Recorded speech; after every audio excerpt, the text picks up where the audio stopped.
نحمدہ و نصلی علی رسول النبی الکریم والحمدللہ رب العالمین۔ الصلاۃ والسلام علیکہ یا سیدی یا رسول اللہ وسلم علیکہ وعلی آلکہ وصحابکہ یا سیدی یا حبیب اللہ۔ محترم سامعین و ناظرین، السلام علیکم ورحمۃ اللہ وبرکاتہ۔ آج ہم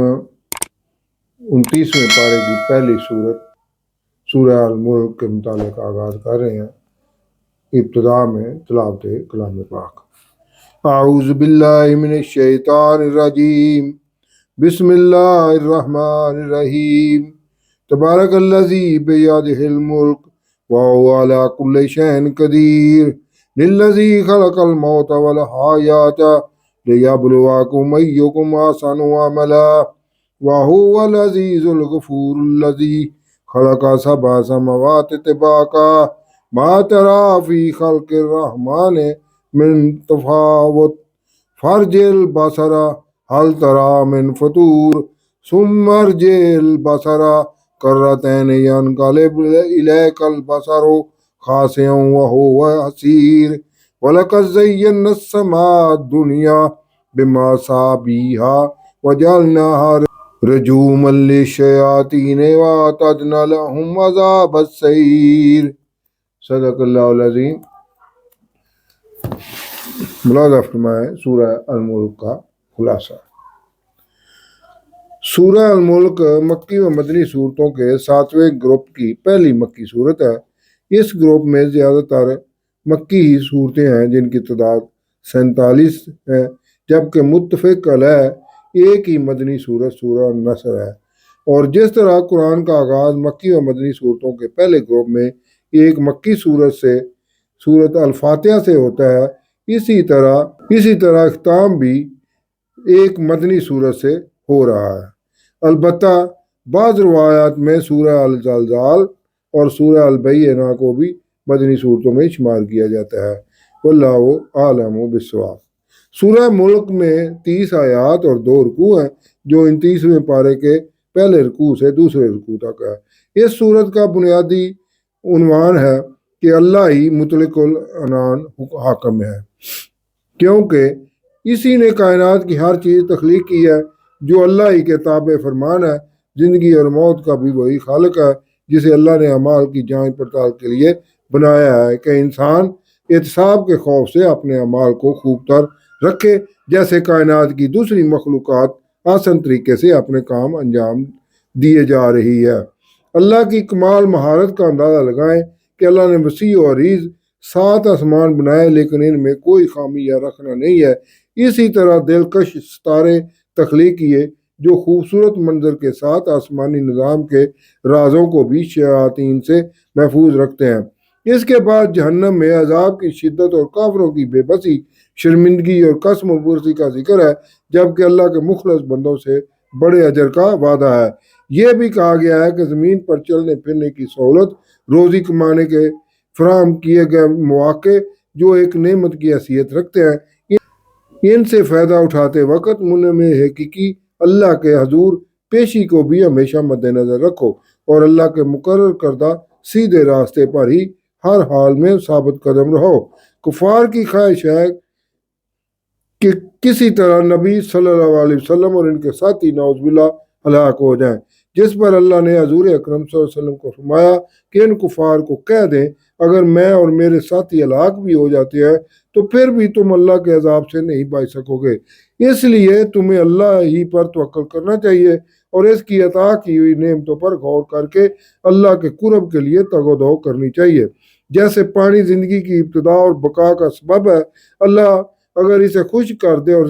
اور زمین میں موجود پانی بھی زمین کی تہوں میں جذب کر دے تو تمہارے خشک کنوؤں میں اللہ کے سوا کون پانی لا سکے گا۔ الغرض یہ صورت اللہ کی حاکمیت بڑے مختصر مگر جامع انداز میں بیان کرتی ہے۔ حضور اکرم صلی اللہ علیہ وسلم بھی ہر رات کو سونے سے پہلے اس صورت کی تلاوت فرمایا کرتے تھے، جو بذات خود اس صورت کی اہمیت کے لیے کافی ہے۔ یہ اس صورت کا مختصر سا جائزہ تھا۔ اب سورہ الملک کی تفسیر النور۔ ارشاد ربانی ہے، بہت ہی برکت والا ہے اللہ جس کی مطلق بادشاہی ہے، یعنی کائنات کی ہر چیز پر اللہ کا حکم نافذ العمل ہے، مگر انسانوں میں سے جو اللہ کے حکم سے سرکشی کرتے ہیں وہ بھی اللہ ہی کے دیے ہوئے اختیارات کا ناجائز فائدہ اٹھاتے ہیں۔ اللہ کا انسان کو کچھ اختیار دینے کا مقصد بھی یہی ہے کہ وہ دیکھے کیا انسان ان تفویض کیے گئے اختیارات کو استعمال کر کے اپنی جدوجہد حزب اللہ کے لیے کرتا ہے یا حزب شیطان کے لیے، اور اللہ ہر چیز پر قادر ہے، یعنی انسان کو دیے گئے اختیارات اللہ سلب کرنے کی ہر وقت قدرت بھی رکھتا ہے، اور ان اختیارات میں جب چاہے اضافہ بھی کر سکتا ہے۔ جس نے موت اور زندگی کو پیدا کیا تاکہ تمہیں پرکھا جائے کہ تم میں کون اچھے اعمال کرتا ہے۔ موت اور زندگی کے اس فلسفے کو ہر انسان کو سمجھنا ضروری ہے، کیونکہ اس کو سمجھے بغیر وہ ہدایت حاصل نہیں کر پائے گا، اور وہی اللہ زبردست ہے بخشش کرنے والا، یعنی انسان کو اپنی سرکشی اور غلط کاریوں میں مایوس زندگی گزارنے کی بجائے اسے اللہ کے سامنے اپنے تمام گناہوں کا اعتراف کر لینا چاہیے، کیونکہ وہی زبردست اختیار کا مالک ہے، اور ہر گناہ بخشنے کی طاقت بھی اسی کے ہی پاس ہے۔ اللہ جس نے 7 آسمان بنائے ایک دوسرے کے اوپر، تو تم رحمان کی تخلیق میں کوئی خلل نہیں دیکھ سکو گے، یعنی جس آسمان کے نیچے تم زندگی گزار رہے ہو اس میں بھی تمام تر سائنسی علوم کے باوجود کوئی انسان بھی ابھی تک کوئی نقص یا خامی نہیں ڈھونڈ سکا اور نہ ہی ڈھونڈ سکے گا۔ اسی طرح 6 اور کائناتی نظام ہیں جنہیں ابھی تک کوئی انسان جان بھی نہیں سکا۔ اگر انسان نے ان 6 کائناتوں کا علم حاصل کر لیا تو وہ ان میں بھی کوئی خامی یا بے اعتدالی نہیں ڈھونڈ سکے گا۔ اللہ نہ صرف انسان کو اپنی تخلیق کا بے روگ ہونا بتا رہا ہے بلکہ اسے کھلا چیلنج دے رہا ہے کہ تم اپنی نظر اٹھا کر دیکھو، یعنی اے انسان اپنی عقل، نظر اور سائنسی علوم و ترقی کے ذریعے کوشش کر لو، پھر بھی تمہیں کوئی فطور نظر نہیں آئے گا، اور یہی کہو گے کہ کائنات کا نظام مکمل اعتدال کے ساتھ کام کر رہا ہے۔ پھر بار بار نظر اٹھاؤ، یعنی اس کائنات کے نظام میں بار بار رکھنا ڈھونڈو، لیکن تیری نظر تھک ہار کر ناکام پلٹ آئے گی، یعنی قیامت تک کوئی بھی ماہر فلکیات اس پوری دنیا کے نظاموں میں کوئی بے اعتدالی نہیں ڈھونڈ سکے گا۔ اللہ کا انسان کو اتنا بڑا چیلنج دینے کا مقصد یہ ہے کہ اے انسان اپنے عقل و شعور اور تمام اللہ ہی کے دیے ہوئے وسائل اس کے قانون میں رہتے ہوئے استعمال کرو، کیونکہ اس میں تمہاری کامیابی ہے، ورنہ ذلیل ہو جاؤ گے۔ اور ہم نے آسمان دنیا یعنی دنیاوی فلکی کائنات کو چراغوں سے سجایا ہے، یعنی اس میں زندگی گزارنے کے تمام اسباب نہ صرف آسان طریقے سے رکھ دیے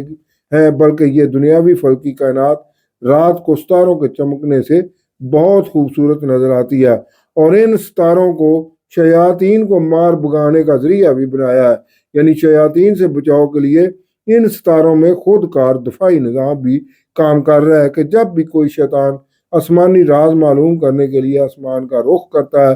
تو ان پر جلتے ہوئے گولوں کی بارش کر دی جاتی ہے جو انہیں جلا کر راکھ کر دیتی ہے۔ اللہ نے یہی حکمت عملی انسان کے لیے بھی اپنا رکھی ہے، اور جنہوں نے اپنے رب کے ساتھ کفر کیا ان کے لیے بھی جہنم کا عذاب ہے، اور وہ بہت ہی برا ٹھکانہ ہے۔ جب وہ اس میں ڈالے جائیں گے تو وہ اس کی داڑیں سنیں گے جیسے وہ غیظ و غضب سے پھٹنے والی ہو۔ جب بھی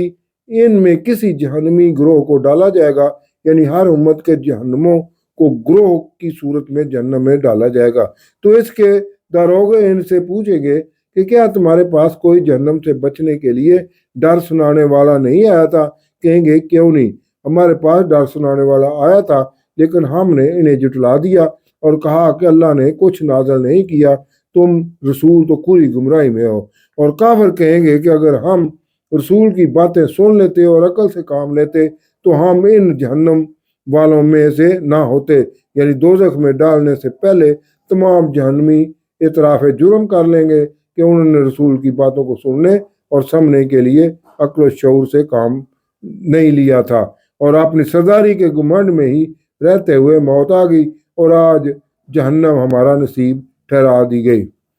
پس وہ اپنے گناہ کا اعتراف کر لیں گے، پھر جہنم کا دروغہ کہے گا لعنت و دوزخیوں پر، اور جو اپنے رب سے بغیر دیکھے ڈرتے ہیں ان کے لیے بخشش اور بہت بڑا